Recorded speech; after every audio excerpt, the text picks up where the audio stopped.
राऊतांच्या वक्तव्याचा सत्ताधारी नेत्यांनी चांगलाच समाचार घेतलाय, पाहूयात। हा 3 टप्पर संजय राऊत याला फार महत्त्व देऊ नका।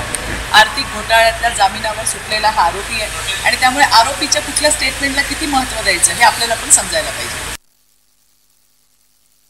कसं आहे, खासदार संजय राऊतांच्या एक लक्षात आलंय आता की देशामध्ये पंतप्रधान नरेंद्र मोदी यांच्या नेतृत्वाखाली पुन्हा एकदा तिसऱ्यांदा सरकार येते आणि महाराष्ट्रामध्ये महाविकास आघाडीला यश मिळायला गेलंय। त्यामुळे हे बावचाळून गेले आणि त्यांची मानसिकता अस्थिर झाली, ज्यातून ते वेगवेगळे आरोप करतात। आज त्यांनी काय आरोप केला की हेलिकॉप्टर मधून पैशाच्या बॅगा भरून आल्या। खरं तर असा आरोप करणं म्हणजे लहान लेकरासारखं झालं त्यांचं।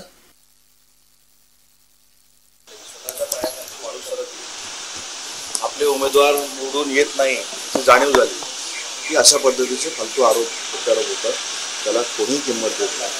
आणि ही इंटरनल माहिती घेतल्यानंतर कदाचित आता काय करायचं, ही सीट तर जाणार आहे, मग आरोप प्रत्यारोप करायचे, बॅगेत काय होतं ते तपासायचं। मला असं वाटतं की मुख्यमंत्री ज्या पद्धतीने काम करतायत त्या कामाला रिस्पॉन्स महाराष्ट्रामधून मिळतोय आणि हीच अनेक लोकांना पोटदुखी आहे आणि या पोटदुखीच्या माध्यमातून असे आरोप प्रत्यारोप होतात। संजय राऊतच्या डोक्यावर झालेला हा परिणाम आपल्याला दिसून येतो। मुख्यमंत्री येते एखाद्या दौऱ्याच्या वेळेला त्यांच्याबरोबर कपड्याच्या बॅगा ह्या असतातच। उद्धव ठाकरे आले दौऱ्याकडे, कोणत्याही दौऱ्याला जातात, बॅगा नसतात। प्रत्येक राजकीय पक्षाचा नेता हा दौऱ्याच्या वेळेला 2 बॅगा हे त्यांच्याबरोबर असतात।